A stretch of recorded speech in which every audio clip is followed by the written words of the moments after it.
अस्सलाम वालेकुम नाज़रीन। प्रोग्राम TCN एक्सक्लूसिव के साथ मैं हूं आपका होस्ट सैयद हैदर शाह। नाज़रीन, क्या आपने कभी सोचा कि हम हर रोज जिस हवा से सांस ले रहे हैं वो कितनी साफ या कितनी आलूदा है? नाज़रीन, इस वक्त पाकिस्तान का सबसे बड़ा शहर कराची न सिर्फ फिजाई आलूदगी या जिसे एयर पोल्यूशन कहा जाता है उसके संगीन बहरान से दो चार है, बल्कि ताज़ा रिपोर्ट्स के मुताबिक ये इस वक्त दुनिया का तीसरा सबसे नाकाबिल रिहाइश शहर भी बन चुका है। द इकोनॉमिस्ट इंटेलिजेंस यूनिट की 2025 की ग्लोबल लिवेबिलिटी इंडेक्स की रिपोर्ट के मुताबिक कराची इस वक्त 172 शहरों में से 170वें नंबर पर है और इसकी नाकाबिल रिहाइश होने की मुतअद्दिद वजूहात में से एक फिजाई आलूदगी है। ये आलूदगी न सिर्फ हमारी सेहत को मुतासिर कर रही है बल्कि माहौल, मईशत और हमारे मुस्तकबिल को भी खतरे में डाल रही है। नाज़रीन, कराची के धुंधले आसमान, सांस लेने में दुश्वारी और हर तरफ फैला धुआं अब रोजमर्रा की जिंदगी का हिस्सा बन चुका है। कराची के अलावा लाहौर, फैसलाबाद और पेशावर जैसे शहर भी दुनिया के आलूदा तरीन शहरों में शुमार किए जाते हैं। तो नाज़रीन, आइए जानते हैं कि ये आलूदगी होती कैसे है और ये क्यों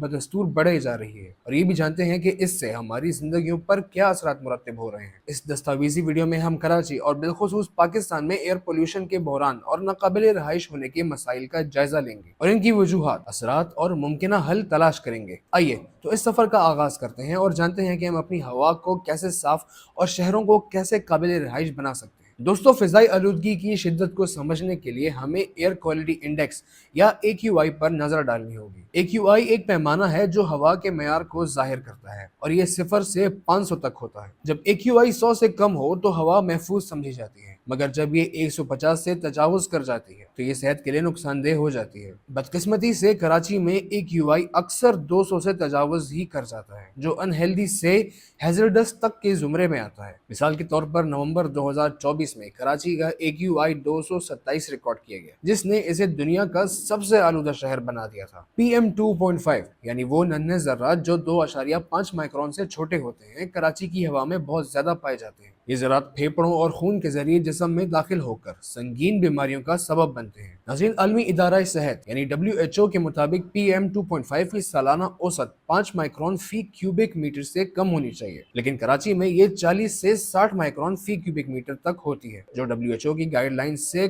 कई गुना ज्यादा है। 2024 के आदादो शुमार के मुताबिक कराची का सालाना PM 2.5 औसत 40.2 क्यूबिक मीटर स्क्वायर रहा, जिसकी वजह से कराची उस वक्त दुनिया का 231वां आलूदा तरीन शहर करार दिया गया। नाज़रीन, पाकिस्तान की जनरली बात की जाए तो मजमूई तौर पर दुनिया का चौथा सबसे आलूदा तरीन मुल्क है, जहां औसत PM 2.5 65.31 क्यूबिक मीटर स्क्वायर है। कराची की फिजाई आलूदगी की वजूहात कई हैं, जिसमें सबसे बड़ी वजह सनती इखराज है। कराची के सनती इलाकों जैसे कुरंगी और साइड एरिया में टेक्सटाइल, सीमेंट और केमिकल की सनतें बड़ी मकदार में जहरीले मादे और PM 2.5 ज़रात खारिज करती हैं। National forum for environment and health के सदर नईम कुरैशी के मुताबिक कराची में 70% फजाई आलूदगी ट्रांसपोर्ट से आती है। शहर में 20 मिलियन से ज्यादा गाड़ियां हैं, जिनमें ज्यादातर पुरानी हैं और कम मेयारी ईंधन का इस्तेमाल करती हैं। वो ईंधन कार्बन मोनोऑक्साइड, नाइट्रोजन ऑक्साइड्स और ब्लैक कार्बन जैसे जहरीले मादे खारिज करती हैं। नाज़रीन, ज़रई इरिटेशन भी एक बड़ा मसला है। अगरचे ये पंजाब में ज्यादा है,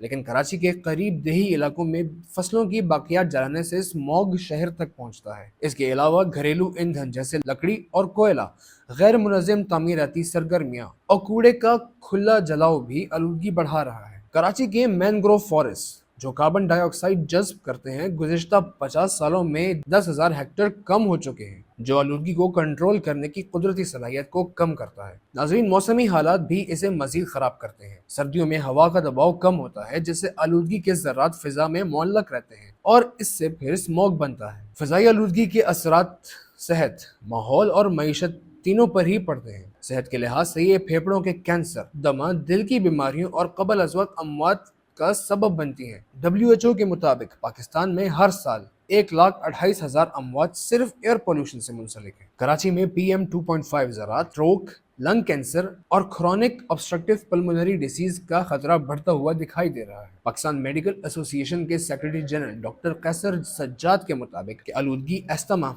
नोज एलर्जी और सोर थ्रोट का बायस बनती है। मौशी तौर पर एयर पोल्यूशन पाकिस्तान की GDP का 6% नुकसान कर रही है, जो अरबों रुपए के नुकसान के बराबर है। सेहत के अखराजात, पैदावारी सलाहियत में कमी और सयाहत पर मनफी असरात इसकी बड़ी वजूहात गर्दाने जाते हैं। कराची के नाकाबिल रिहाइश होने की दीगर वजूहात भी हैं, जैसे कि द इकोनॉमिस्ट इंटेलिजेंस यूनिट की रिपोर्ट में बताया गया कि शहर का इस्तेहकाम سب سے کم یعنی 20% ہے۔ ناظرین، کراچی کے ناقابل رہائش ہونے کی دیگر وجوہات بھی شامل ہیں، جیسا کہ دی اکانومسٹ انٹیلیجنس یونٹ کی رپورٹ کے مطابق شہر کا سلامتی استحکام یا اسٹیبلٹی سب سے کم یعنی 20% ہے۔ یہ عوامل مل کر کراچی کو لاگوس، دمشق، ڈھاکہ اور طرابلس جیسے شہروں کے ساتھ دنیا کے سب سے کم قابل رہائش شہروں میں رکھتے ہیں۔ حکومت نے فضائی آلودگی سے نمٹنے کے لیے کئی اقدامات کیے ہیں، لیکن ان کا نفاذ خاصا کمزور ہے۔ 2019 میں نیشنل کلین ایئر پالیسی متعارف کرائی گئی، جس کا مقصد صنعتی اخراج کم کرنا اور ایندھن کے معیار کو بہتر بنانا تھا۔ سندھ انوائرمنٹل پروٹیکشن ایجنسی نے مینگروو فارسٹ کی بحالی کے منصوبے شروع کیے، لیکن تاحال صرف 1,30,000 ہیکٹر کے مینگرووز باقی رہ گئے ہیں، جو 20ویں صدی کے اوائل کے 6 لاکھ ہیکٹر سے بہت کم ہے۔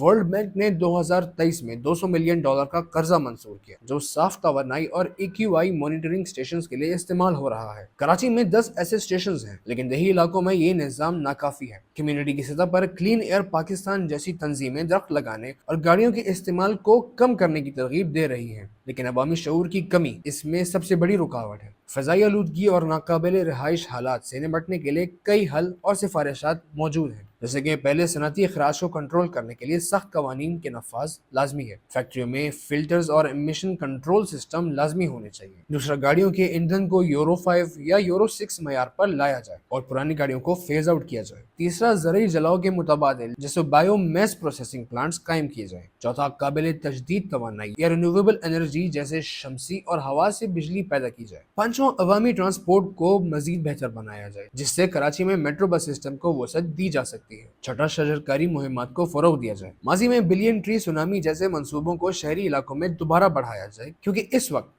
کراچی کے لیے 140 ملین درختوں کی ضرورت ہے۔ ساتواں، عوامی شعور کے لیے میڈیا اور سکولوں کے ذریعے آگاہی مہمات چلائی جائیں۔ آٹھواں یہ کہ EQI مانیٹرنگ اسٹیشنز کی تعداد بڑھائی جائے۔ ناظرین، کراچی میں فضائی آلودگی اور ناقابل رہائش حالات تو ایک پیچیدہ مسئلہ ہے، جنہیں حل کرنے کے لیے حکومت، عالمی اداروں اور شہریوں کی مشترکہ کوششوں کی اشد ضرورت ہے۔ یہ صرف ایک ماحولیاتی یا صحت کا بحران نہیں، بلکہ آنے والی نسلوں کے مستقبل کا سوال بھی ہے۔ اگر ہم آج درست اقدامات نہ اٹھائیں تو آنے والی نسلیں اس کی بھاری قیمت ادا کریں گی۔ ہر شہری کو اپنا کردار ادا کرنا ہوگا، چاہے وہ گاڑی کا استعمال کم کرنا ہو، درخت لگانا ہو یا آلودگی کے خطرات سے لوگوں کو آگاہ کرنا ہو۔ دوستو، بتائیے آج کی ویڈیو آپ کو کیسی لگی؟